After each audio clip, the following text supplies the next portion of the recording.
It's the FSN Rewind, where tonight's matchup was between the McLean Highlanders and the Madison Warhawks. Let's take a look at the highlights from this one.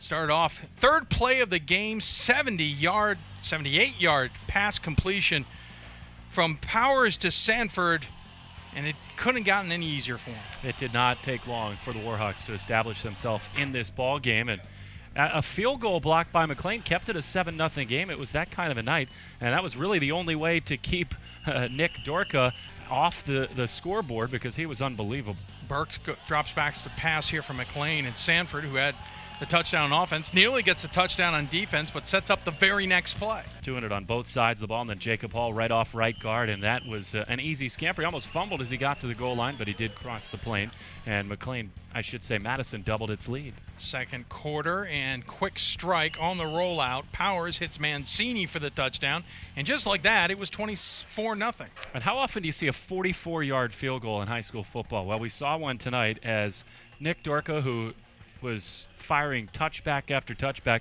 had plenty to spare. And then McLean finally, with 4:32 remaining in the game, Sutherland gets the 1-yard touchdown there, making it 27-6, and then just blown up in the backfield to end the game. Dan Schwab gets the safety there, and that's how Madison and its dark side defense would end this one.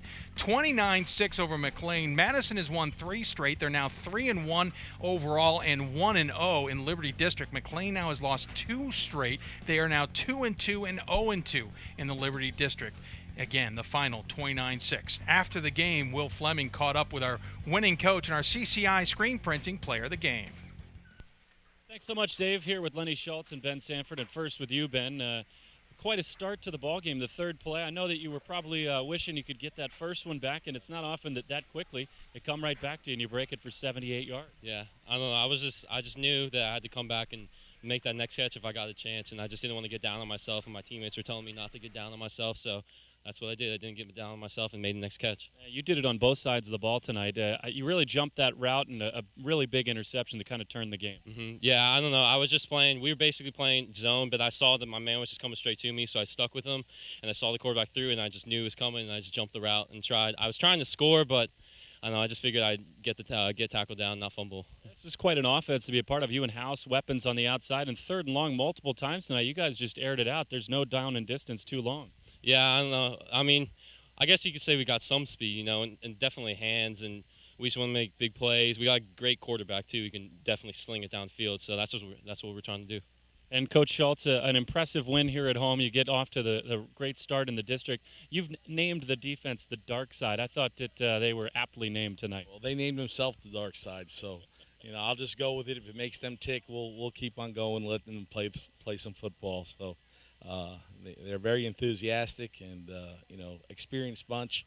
I got a lot of returning starters from last year, so if they want to be the dark side, we're going to go with it. A few more nights like tonight, they can call themselves whatever they want. I thought you guys were particularly impressive on offense. You've slung it all over the place. And the quarterback, when in motion, when he rolls out, he seems to really do a nice job keeping his eyes down the field. Absolutely. Waggle is probably he's best on the move, so we got to keep Danny on the move, and he's got some wheels, so he can turn up and run if we has to. And he's got out of a lot of trouble, and he very rarely gets sacked. We only had 2 all last year, so hopefully, and we had 1 tonight. So hopefully we can, block better for him, and so he can keep throwing.